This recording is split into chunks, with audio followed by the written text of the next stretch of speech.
जय हिंद दोस्तों। चलिए देखते हैं हम प्रैक्टिस सेट यूपी पीएससी पेट के हैं कुछ 3 वीडियो हम बना चुके हैं। पार्ट 1 पार्ट 2, ठीक है। पार्ट 1 और पार्ट 2 आप देख लीजिएगा प्रैक्टिस सेट का। उसमें जो आपका 56 नंबर क्वेश्चन है उसका ऑप्शन सी सही है। हमसे गलती से वो ट्रिक हो गया है 57 का सी, ठीक है। उसमें सी सही है, वो आप सही कर लीजिएगा, ठीक है। चलिए देखते हैं पहला क्वेश्चन देखा जाए। चलिए देखिए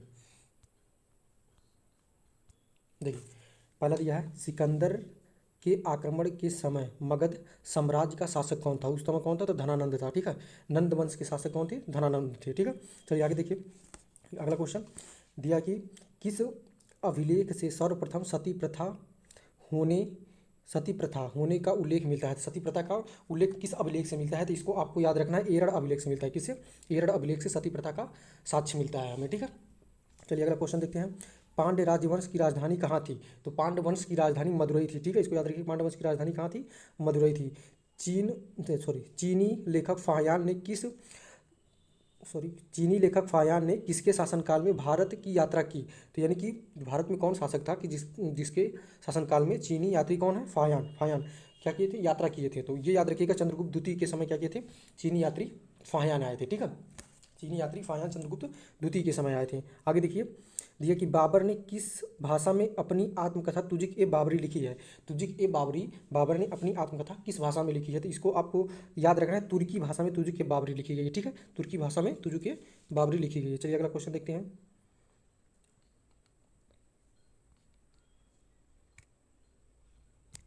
देखिए यह कि द्वितीय आंग्ल मैसूर युद्ध में हैदर अली को किसने पराजित किया। तो द्वितीय आंग्ल मैसूर युद्ध में हैदर अली को किसने पराजित किया? तो ये याद रखिए, वार्न हेस्टिंग ने क्या किया था? उसको पराजित किया था। किसको? हैदर अली को। फिर दिया कि सुमेलित कीजिए। पूछ रहा है कि सूरत की संधि कब हुई, पुरंदर की संधि कब हुई, ठीक है। बड़गांव की संधि कब हुई, देवगांव की संधि कब हुई। तो ये आपको याद रखना कि मिलाना है कब कौन सी संधि हुई थी, ठीक है। तो चलिए मिलाते हैं। देखिए सूरत की संधि 1775 में हुई थी, ठीक है। और पुरंदर की संधि 1776 में हुई थी, ये भी सही है। बड़गांव की संधि 1779 में, ठीक है, 1779 में हुई थी।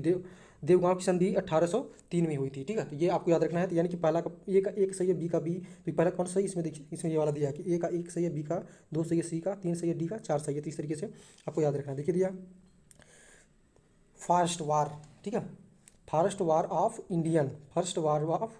इंडियन इंडिपेंडेंस नामक पुस्तक किसने लिखी है, ठीक है। First war of Indian independent नामक पुस्तक किसने लिखी है? तो ये आपको याद रखना है कि किसने लिखी है? वीडी सावरकर ने लिखी है पुस्तक, ठीक है। फर्स्ट वार ऑफ इंडिपेंडेंस, ठीक है। तो किसने लिखा है? वीडी सावरकर ने लिखा है। चलिए आगे देखते हैं।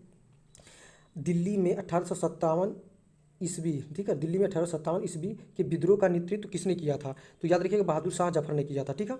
आगे लिखिए, रानी लक्ष्मीबाई को अंतिम युद्ध में सामना करना पड़ा। रानी लक्ष्मीबाई को 1857 की क्रांति में किससे सामना करना पड़ा था? तो ये आपको याद रखिएगा कि ये आपकी कौन है? यूरोज ने ही रानी लक्ष्मीबाई कहा था कि ये जो महिला लड़ रही है पुरुषों में एकमात्र पुरुष है, ठीक है, महिलाओं में एकमात्र पुरुष है। तो ये याद रखिएगा, लॉर्ड हीरोज ने कहा था। देखिए क्षेत्रफल की दृष्टि से भारत का सबसे बड़ा राज्य कौन सा है? तो क्षेत्रफल की दृष्टि से भारत का सबसे बड़ा राज्य आपका राजस्थान है, ठीक है। क्षेत्रफल की दृष्टि से भारत का सबसे बड़ा राज्य क्या है? आपका राजस्थान है, ये याद रखिएगा, ठीक है। कौन सा है? राजस्थान है। आगे देखिए, भारत के किस राज्य के पास सबसे लंबी समुद्री तट, ठीक है, समुद्री तट है, ठीक है। यानी कि किस राज्य के साथ समुद्री तट ज़्यादा सीमा करता है, ये आपको बताना है। तो किसके साथ करता है? तो याद रखिए, गुजरात के साथ समुद्री तट ज़्यादा सीमा होता है, ठीक है। चलिए आगे क्वेश्चन देखते हैं।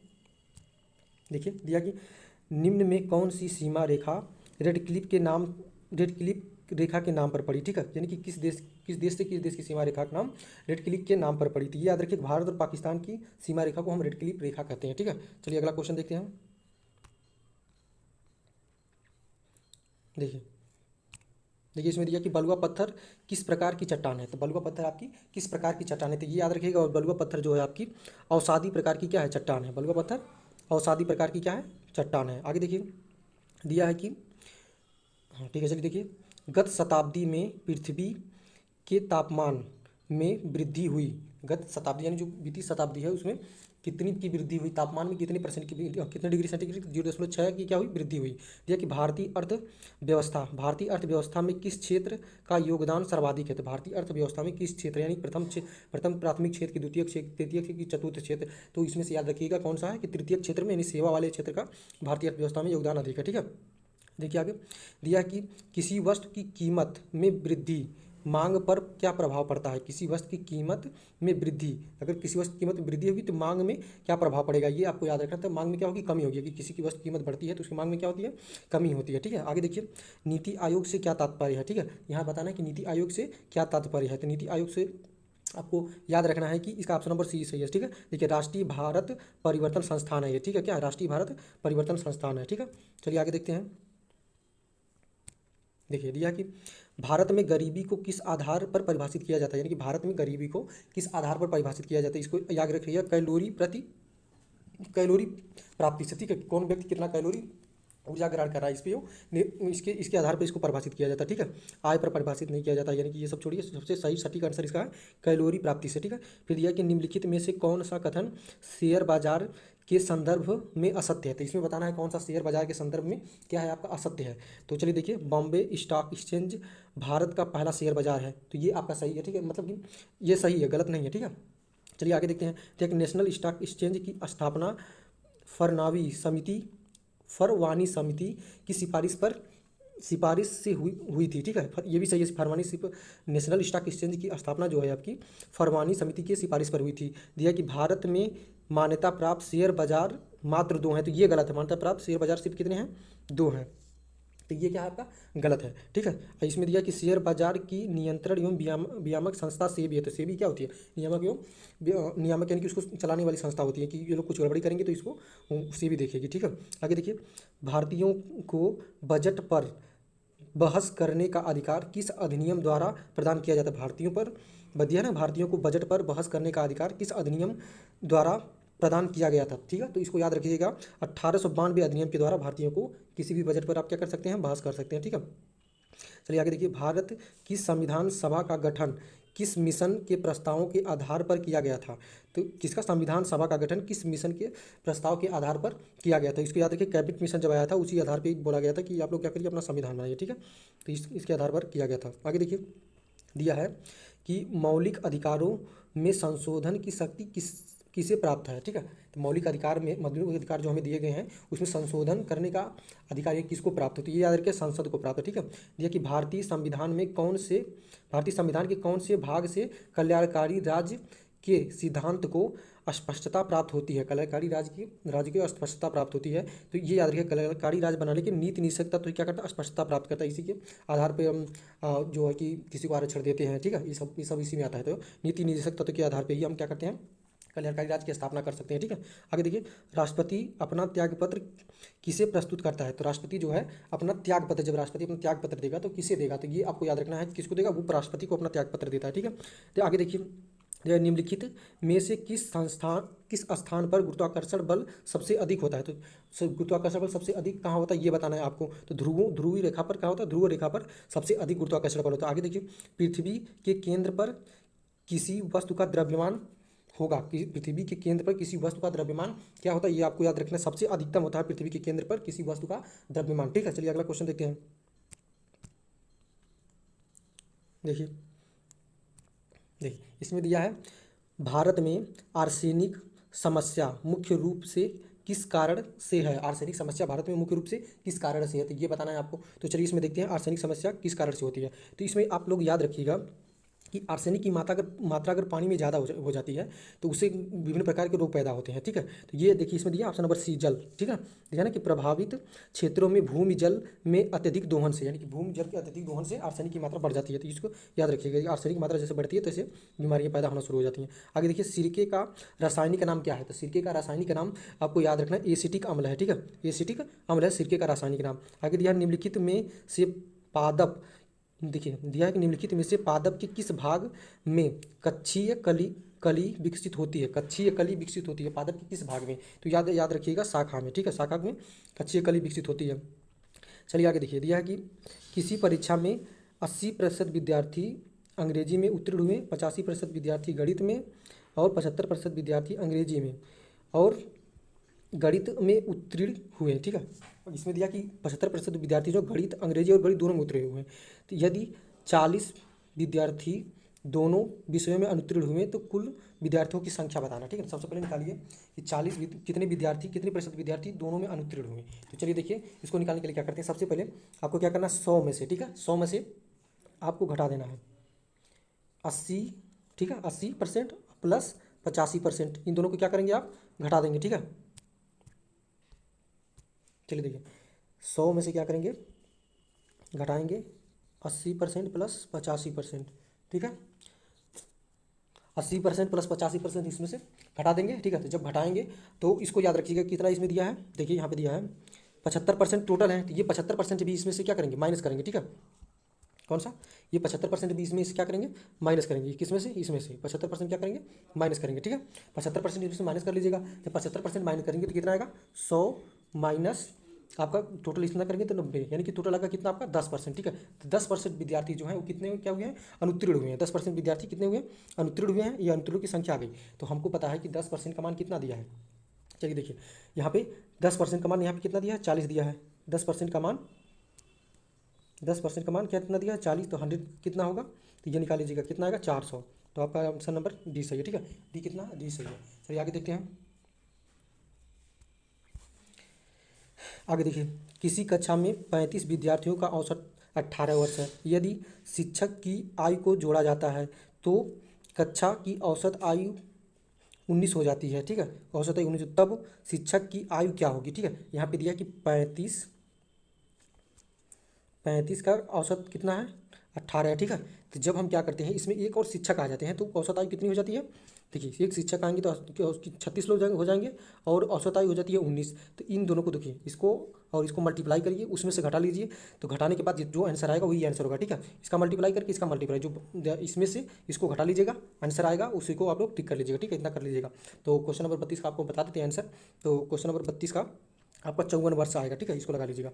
अब इसको देखिए, आरोही, आरोही मतलब होता है घटते क्रम में। ठीक है, आरोही मतलब घटते क्रम में। ठीक है, घटते क्रम में आपको बताना है कि कौन सा घटते क्रम में बताना है, आरोही मतलब। तो इसमें क्या करिएगा, सबसे पहले क्या लीजिएगा, एलसीएम लेंगे इसका, किसका किसका, 8 का 5 का। ठीक है, किसका, 8 का 5 का 3 का और 2 का, क्या करेंगे, एलसीएम लेंगे। ठीक है, 8 5 3 2 का एलसीएम लेंगे। तो एलसीएम इसका आपका कितना आएगा, चलिए देखिए, तो ये 2 कैंसिल कर दीजिए, 8 5 40, 40 4 3 12, 120 इसका क्या आएगा, एलसीएम आएगा। ठीक है, 120 एलसीएम आएगा, तो 120 इसको लिखिए, 120। अब क्या करेंगे इसमें कि 8 से इसमें भाग देंगे, फिर इसमें इसका गुणा करेंगे। ठीक है, तो 8 से इसमें भाग दिए कितनी बार जाएगा, तो 15 बार 100, 15 दिया 45, 45 होगा ये।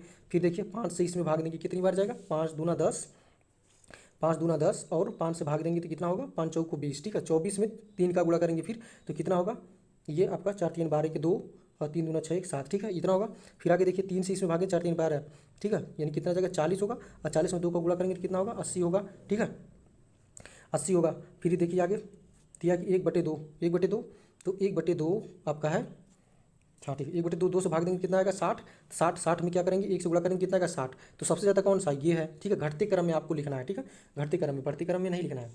आरोही मतलब होता है आपका कि सबसे पहले सबसे छोटा लिखिए। ठीक है, आरोही मतलब होता है बढ़ते क्रम में। ठीक है, गलती हुई। चलिए आगे देखिए, आरोही मतलब होता है बढ़ते क्रम में, तो इसमें लिख लीजिएगा सबसे छोटा लिखा जाएगा, सब फिर उससे बड़ा, फिर उससे बड़ा। आरोही मतलब होता है बढ़ते क्रम में। ठीक है, और रोही मतलब होता है घटते क्रम में। ठीक है, तो ये याद रखिएगा। चलिए देखिए, तो आरोही मतलब होगा आपका बढ़ते क्रम में। तो इसमें देखिए सबसे छोटा कौन सा है, तो 45 सबसे छोटा है, तो 3/5, 3/8 हो जाएगा। ठीक है, 3/8, 3/8 के बाद फिर क्या लिखेंगे, 60 वाला, 60 मतलब 1/2। ठीक है, तो ये ऑप्शन नंबर 1 सही है, 3/8, 1/2, 3/5, 2/3, इस तरीके से आप लोग लगा लीजिएगा। ठीक है, चलिए आगे देखते हैं। तो आरोही मतलब होता है कि बढ़ते क्रम में। ठीक है, आरोही मतलब होता है बढ़ते क्रम में, अवरोही मतलब होता है घटते क्रम में, ये याद रखिएगा आप लोग। ठीक है, चलिए आगे देखते हैं। देखिए, ये क्वेश्चन आपका दिया है। अब यहाँ पे आपको एक चीज़ याद रखना कि देखिए, ये 2 बार दिया है तो इसको क्या कर लेंगे, उसका स्क्वायर कर लेंगे। ठीक है, तो 19 स्क्वायर माइनस 81 का क्या होगा, स्क्वायर बटे, ये क्या है, इसका स्क्वायर कर लेंगे 119। ठीक है, प्लस ये देखिए, इसके स्क्वायर मत करिए, इसको हम बता दे रहे हैं क्या करना। देखिए, इसको बटे करिए, यहाँ पे आपको दिख रहा होगा कि कितना है, ये देखिए स्क्वायर में है, ये स्क्वायर में है, और यहाँ 2ab यानी कि a square plus b square plus 2ab, तो इसको क्या लिखेंगे, 519 प्लस 81 का होल स्क्वायर लिखेंगे। और ऊपर वाले की क्या लिखेंगे, ये कोष्टक में 519 प्लस 81। ठीक है, और दूसरे कोष्टक में क्या लिखेंगे, 519 माइनस 81। ठीक है, तो ये वाला आपका इससे एक कट जाएगा, ठीक है, नीचे वाले से एक कट जाएगा। अब ऊपर क्या बच गया है, ये बचा है, तो इसको घटाइएगा, ठीक है। 519 में से 81 घटाइएगा, तो 519 में से 81 घटाइए, चलिए देखते हैं। तो यहाँ पे आएगा आपका 8 8 8 3 11, यानी कि यहाँ 3, यहाँ पे हो गया 4 बटे, इसको क्या कर लीजिएगा, ऐड कर लीजिएगा, तो ये होगा 0 8 1 9 1 10 के 0 होगा, यहाँ पे 5 1 6, ठीक है। अब इससे इसमें क्या करिएगा, भाग दीजिएगा, तो भाग देंगे तो आपका आंसर आएगा, उसको हम आंसर बता दे रहे हैं, आंसर आप लोग भाग दे के चेक कर लीजिएगा, ठीक है। तो आपका आंसर है यहाँ पे, देखिए आप आंसर नंबर इसमें क्या है, बी है, तो बी पे क्या है 73/100, तो 73/100 होगा यहाँ पे, ठीक है, तो 73/100 आएगा, ठीक है। चलिए आगे देखते हैं। देखिए दिया कि यदि दो संख्याओं का योग 50 है, और क्या दिया कि मान लीजिए दो संख्या x प्लस वाई, इनका योग क्या है 50 है। फिर आगे दिया है कि इनमें से एक संख्या दूसरी संख्या की कितनी है, कि दूसरी संख्या की 2/5 गुनी है, ठीक है। मान लीजिए एक संख्या दूसरी संख्या की कितनी है, 2/5 गुनी है, ठीक है। तो जो पहली संख्या है, यानी एक संख्या जो है दूसरी संख्या की 2/5 गुनी है, तो ये आपको याद रखना है ये कॉन्सेप्ट, ठीक है। तो मानेंगे पहली संख्या क्या है, x है, तो इसका कितना गुना है, 2x/5 दूसरी संख्या, यही बोला है ना, तो यही बोला है आपको, ये याद रखिएगा। तो यानी कि y की जगह हम क्या रखेंगे, y की जगह रखेंगे 2x/5, तो यहाँ पे होगा x 2x/5 बराबर 50, ठीक है। अब इसको ये समीकरण है, समीकरण को सॉल्व कर दीजिएगा, x का मान निकाल लीजिएगा, x का मान एक यहाँ पे रखेंगे, एक मान यहाँ पे रखेंगे, ठीक है, यहाँ पे, ठीक है। तो यहाँ से आपको मान मिल जाएगा, ठीक है। चलिए ठीक, आगे देखते हैं, इसको सॉल्व कर लीजिएगा। चलिए देखिए दिया कि कलेजे पर पसीना लौटना, साफ सही पसीना नहीं पास साफ है, ठीक है। कलेजे पर सांप लौटना, ठीक है, कलेजे पर सांप लौटने का मुहावरे का अर्थ क्या होगा, इसको आपको बताना है। तो कलेजे पर सांप लौटने के मुहावरे का अर्थ होगा ईर्ष्या से जलन उठना, जल उठना, ठीक है, ईर्ष्या से क्या उठना, जल उठना, ये आपका क्या होगा, मुहावरे का अर्थ होगा। फिर दिया है एक तवे की रोटी क्या छोटी क्या मोटी, तो इसको बताना है, एक तवे की रोटी क्या छोटी क्या मोटी, तो इसको याद रखिएगा, सभी एक समान होते हैं, ठीक है, ये याद रखिए, सभी लोग क्या होते हैं, एक समान होते हैं, इसका अर्थ ये होगा। ये भी एक लोकोक्ति है, इसका अर्थ है, ठीक है। सही शब्द छांटिए, तो इसमें से सही शब्द छांटना है आपको। तो क्वेश्चन नंबर 38 का आप लोग याद रखिए, सही शब्द में अनिष्ट आपका सही है, ठीक है, अनिष्ट नहीं होता, अनिष्ट होता है, ठीक है। तो इसमें क्या होती है, छोटी की मात्रा होती है, तो ये देखिए ये भी गलत है, ये भी गलत है, ठ दिया है, ठीक है, ये भी गलत है, अनिष्ट होता है। तो अब दिया है कि निम्नलिखित में से शुद्ध वाक्य है, इसमें से बताना कौन सा शुद्ध वाक्य है, ठीक है। चलिए देखते हैं इसमें कौन सा शुद्ध वाक्य है।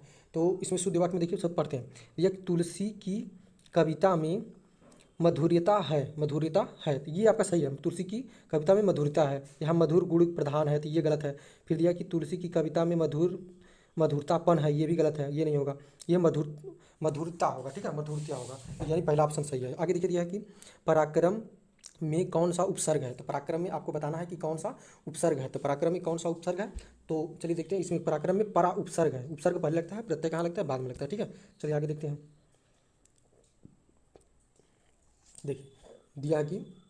देखिए दिया कि प्रफुल्लित मतलब होता है रूखा, प्रफुल्लित संबंधित है रूखा से, ठीक है। उसी तरीके से बहादुर संबंधित है किससे, कि ऊट पटांग से संबंधित है, कि आदर्श से संबंधित है, कि सुस्त से संबंधित है, कि कायर से संबंधित है, इसमें बताना है आपको, ठीक है। तो इसमें आपका क्या होगा, जैसे है प्रफुल्लित तो क्या होगा, उसका हो गया रूखा, तो बहादुर का कायर होगा, ठीक है, बहादुर क्या होगा, कायर होगा, विपरीत शब्द है, ठीक है। ये प्रफुल्लित मतलब होता है प्रसन्न, रूखा मतलब यानी गुस्सा हुआ है, तो उसी तरह बहादुर का क्या होगा, कायर होगा, विपरीत शब्द दिया कि निम्नलिखित में 4 विकल्प, यानी इसमें से कौन सा भिन्न है, कौन सा क्या है अलग है, ये बताना है, ठीक है। तो कौन सा अलग है इसमें से देखिए दिया गैंडा दिया, शेर दिया, बाघ दिया, भेड़िया दिया, ठीक है। तो गैंडा इसमें क्या है, अलग है, ठीक है। शेर बाघ और भेड़िया क्या है, समान है, ये समान है, ये क्या है, अलग है, ठीक है। चलिए आगे देखते हैं। देखिए दिया है कि कपिल ने मुनि, ध्यान से पढ़िएगा, देखिए दिया है कपिल ने मुनि टीवी पर प्राइम न्यूज विद कपिल, ठीक है, prime news with Kapil show में अपनी भूमिका के लिए सर्वश्रेष्ठ समाचार एंकर पुरस्कार जीता, यानी कि कोई मुनि है वो टीवी पे एंकरिंग करता है, किस पे, प्राइम न्यूज विद कपिल पर, ठीक है, प्राइम न्यूज विद कपिल पर क्या करता है, एंकरिंग करता है, तो उसके लिए उसके पुरस्कार मिले हैं, तो ये बता रहा सर्वश्रेष्ठ पुरस्कार मिला है। तो आगे देखिए कपिल एक टीवी समाचार एंकर है, ठीक है, कपिल एक टीवी समाचार एंकर है, ठीक है, मुनि टीवी पर दिया था अपना, ठीक है। तो कपिल एक टीवी समाचार एंकर, यहाँ पे दिया है ना कि दिया कि प्राइम न्यूज विद कपिल, ठीक है, कपिल शो पर ही अपनी भूमिका निभाया, एंकर पुरस्कार जीता है, तो ये एंकर ही होगा ही, ठीक है। आगे दिया कपिल ने लगातार दूसरी बार, तो ये गलत है, पहला सही है, ठीक है, पहला सिर्फ इसमें क्या है, सही है, इसमें कहीं क्वेश्चन में जिक्र नहीं किया है कि क्या है, कि आपका पहली बार की दूसरी बार, ये बोला ना सर्वश्रेष्ठ पुरस्कार जीता है, ठीक है, भूमिका के लिए सर्वश्रेष्ठ पुरस्कार, तो पहली बार क्या है, वो एंकर है तभी तो जीता है, एंकर के लिए पुरस्कार दिया गया है, तो ये याद रखिएगा। चलिए आगे देखते हैं। तो इसमें कौन सा तर्क मजबूत है? तर्क एक सिर्फ मजबूत है, ठीक है, इसमें तर्क एक मजबूत है। चलिए आगे देखते हैं कि डीआरडीओ द्वारा हाल ही में किस आर्टिलरी मिसाइल सिस्टम का उड़ीसा के चांदीपुर रेंज से सफल परीक्षण किया गया। ठीक है, किस आर्टिलरी मिसाइल का क्या किया गया? परीक्षण किया गया। तो ये याद रखिएगा, पिनाका मार्क 2 का क्या किया गया? सफल परीक्षण किया गया है। ठीक है, जल्दी ही। चलिए आगे देखते हैं कि वर्ष 2021 में भारतीय मूल के किस हेल्थ एक्सपर्ट को विश्व स्वास्थ्य संगठन फाउंडेशन का सीईओ नियुक्त किया गया। ठीक है, तो ये बताना है आपको, विश्व स्वास्थ्य संगठन का सीईओ किसे नियुक्त किया गया है। तो ठीक है, याद रखिएगा, इसमें इसमें नियुक्त किया गया अनिल सेनी को। ठीक, अनिल सोनी को विश्व स्वास्थ्य संगठन फाउंडेशन का क्या किया गया? सीईओ नियुक्त किया गया है। चलिए आगे देखते हैं, मानवाधिकार दिवस 2020 की थीम क्या थी? तो 2020 की मानवाधिकार की थीम क्या थी? तो ये आप लोग याद रखिएगा, इसकी थीम थी फिर से बेहतर मानव अधिकारों के लिए खड़े हो जाओ। ठीक है, ये इसकी थीम थी मानवाधिकार की। ठीक है, चलिए आगे देखते हैं। देखिए दिया इसमें कि जनवरी 2020 में उत्तर प्रदेश के किस शहर, ठीक है, उत्तर प्रदेश के किस शहर में स्पीकिंग सड़कों, यहाँ दिया ना, स्पीकिंग सड़कों का प्रस्ताव पारित किया गया। ठीक है, स्पीकिंग सड़कों का प्रस्ताव पारित किया गया। तो इसका आंसर आप लोग याद रखिएगा, आंसर वर्षी लखनऊ में स्पीकिंग सड़कों का क्या किया गया है? प्रस्ताव पारित किया गया है। ठीक है, चलिए आगे देखिए, साहित्य के क्षेत्र में वर्ष 2020 का नोबेल पुरस्कार किसे प्रदान किया गया? साहित्य के क्षेत्र में 2020 का नोबेल पुरस्कार किसे प्रदान किया गया है? तो ये याद रखिएगा, लुईस गल्क को। ठीक है, लुईस गल्क, ठीक है, लुईस गल्क को क्या किया गया? किसका? साहित्य का 2020 का पुरस्कार दिया गया। ठीक है, नोबेल पुरस्कार। देखिए, किस बॉलीवुड अभिनेत्री को यूनिसेफ के डैनी काये मानववादी, ठीक है, मानवतावादी पुरस्कार से सम्मानित किया गया। ठीक है, मानवतावादी पुरस्कार से किस अभिनेत्री, बॉलीवुड की कौन सी अभिनेत्री है जिसको मानवतावादी पुरस्कार से क्या किया गया है? सम्मानित किया गया है? तो याद रखिएगा, प्रियंका चोपड़ा को सम्मानित किया गया। ठीक है, चलिए आगे देखते हैं। देखिए इसमें दिया है कि किसने राष्ट्रीय विधिक सेवा प्राधिकरण के नए कार्यकारी अध्यक्ष के रूप में पदभार ग्रहण किया है? तो विधिक सेवा के प्राधिकारी के कार्यभार यानी कि क्या क्या कार्यकारी मतलब सीईओ। ठीक है, कार्यकारी मतलब होता है सीईओ। तो याद रखिएगा, सीईओ के रूप में किसे नियुक्त किया गया है? तो इसको याद रखिएगा, न्यायमूर्ति एनवी रमन्ना को। ठीक है, न्यायमूर्ति एनवी रमन्ना को कार्यकारी के रूप में क्या किया गया? नियुक्त किया गया। आगे देखिए, निम्नलिखित में से किसे भारत का अगला थल सेना प्रमुख चुना गया? ठीक है, इसमें से किसे भारत का अगला थल सेना प्रमुख चुना गया है? तो ये याद रखिएगा, आपका क्वेश्चन नंबर 58 है, 58 का आपका क्वेश्चन नंबर 1। ठीक है, मनोज मुकुंद नरवणे को थल सेना अध्यक्ष चुना गया था। ठीक है, ये बिपिन रावत के पहले वाला। ठीक है, जब बिपिन रावत पहले थे उस समय का ये क्वेश्चन पूछ रहा था। ठीक है, चलिए आगे देखते हैं। दिया कि किस राज्य सरकार द्वारा 21 दिन में बलात्कारी को फांसी दी जाने को लेकर कानून बनाने हेतु प्रस्ताव को मंजूरी दी? तो ये याद रखिएगा, कौन सी राज्य सरकार ने बलात्कारियों को फांसी की सजा देने की मंजूरी दी है? तो याद रखिएगा, कौन सी सरकार है? तो ये आपकी आंध्र प्रदेश सरकार ने ये मंजूरी दी है। ठीक है, आंध्र प्रदेश, ऑप्शन बी सही है। ठीक है, चलिए आगे देखिए, दिया कि यूनाइटेड नेशन डेवलपमेंट प्रोग्राम, ठीक है, यूएनडीपी द्वारा जारी मानवाधिकार सूचकांक 2020 में भारत की रैंकिंग क्या थी? तो ये मानवाधिकार 2020 में जो सन देख लीजिएगा, देखिए हर साल चेंज होते रहते हैं रैंकिंग, तो तत्काल में डेटा देख के जाइएगा, वो डेटा आपसे पूछेगा। तो 2020 में इसकी रैंकिंग क्या थी? तो ये आप लोग याद रखिएगा, कितनी थी? 131 थी। ठीक है, मानवाधिकार के द्वारा भारत की रैंकिंग। ठीक है, डेवलपमेंट में। चलिए आगे देखते हैं, इसमें क्या करना है? सुमेलित करना है। तो सुमेलित करना है, तो ये याद रखिएगा कि राष्ट्रीय महिला आयोग की प्रथम अध्यक्ष, तो राष्ट्रीय महिला आयोग की प्रथम अध्यक्ष जो है आपकी कौन थी? तो राष्ट्रीय महिला आयोग की प्रथम अध्यक्ष आपकी इंदिरा गांधी थी। ठीक है, प्रथम अध्यक्ष इंदिरा गांधी थी राष्ट्रीय महिला आयोग की। तो इसका यानी कि पहला का तीसरा सही है। तो इसमें देखिए कौन विकल्प में पहला का तीसरा सेम है। ठीक है, तो ये आप इसी से लग जाएगा। पहले आप लोग क्या करिएगा, जो आपको पता होगा उससे आप लोग मिला लीजिएगा। ठीक है, तो आप ऑटोमेटिक मिल जाएगा। जैसे देखिए हम इसमें मिलाएं ना, पहला का क्या है? तीसरा है, तो पहला का तीसरा इंदिरा गांधी यहाँ पे है। ठीक है, तो यहाँ पहला का तीसरा है। ठीक है, इस तरीके से आप लोग मिला लीजिएगा, तो ये आपका लग गया। ठीक है, देखिए आगे दिया है कि भारत के प्रथम उपग्रह आर्यभट्ट का प्रक्षेपण कब हुआ था? जो भारत का प्रथम उपग्रह छोड़े थे हम लोग, ठीक है, तो वो उसका प्रक्षेपण कब छोड़े थे? तो ये आपको याद रखना है, कब? 1975 में छोड़े थे। ठीक है, आगे देखिए, नक्शा बनाने वाला विश्व का प्रथम देश कौन था? यानी कि जो हम लोग नक्शा पढ़ते हैं भारत का, इसका मानचित्र पढ़ते हैं, तो उसको बनाने वाला विश्व का प्रथम देश कौन था? ठीक है, हाँ ठीक है, चलिए देखते हैं। तो ये आपको याद रखना है, क्वेश्चन नंबर 53 का बी, सुमेरिय थे। ठीक है, सुमेरी थे, पहली बार सुमेरिय सभ्यता में क्या हुआ था? नक्शा बना था। ठीक है, ये आपको याद रखना है। आगे देखिए, राष्ट्रीय खेल दिवस कब मनाया जाता है? तो राष्ट्रीय खेल दिवस 29 अगस्त को मनाया जाता है। ये याद रखिए, मेजर ध्यानचंद के जन्मदिन पे। ठीक है, चलिए आगे देखते हैं। देखिए इसमें क्या करना, सुमेलित करना है, ठीक है। इसमें भी सुमेलित करना, सुमेलित करने का क्वेश्चन आप लोग देख लीजिएगा। ये क्वेश्चन थोड़ा ये तो आ जाएंगे आपको, ये कि अगर याद रहेगा कौन किससे संबंधित है तो विकल्प अलग अलग दिए रहते हैं, ये आप लोग बना लेंगे। चलिए देखिए क्वेश्चन नंबर 65। क्वेश्चन नंबर 65 में आप लोग याद रखिएगा कि क्रिकेट से कौन संबंध, क्रिकेट से यानी ये दिया है खेल के कौन सा पुरस्कार दिया जाता है, ये दिया है क्रिकेट, कौन से खेल में कौन से पुरस्कार दिए जाते हैं। तो याद रखिएगा क्वेश्चन नंबर 65, क्वेश्चन नंबर 65 का आपका याद देखिए, क्रिकेट में रणजी ट्रॉफी दी जाती है, ठीक है, रणजी ट्रॉफी। गोल्फ में आपका पुट दिया जाता है, ठीक है।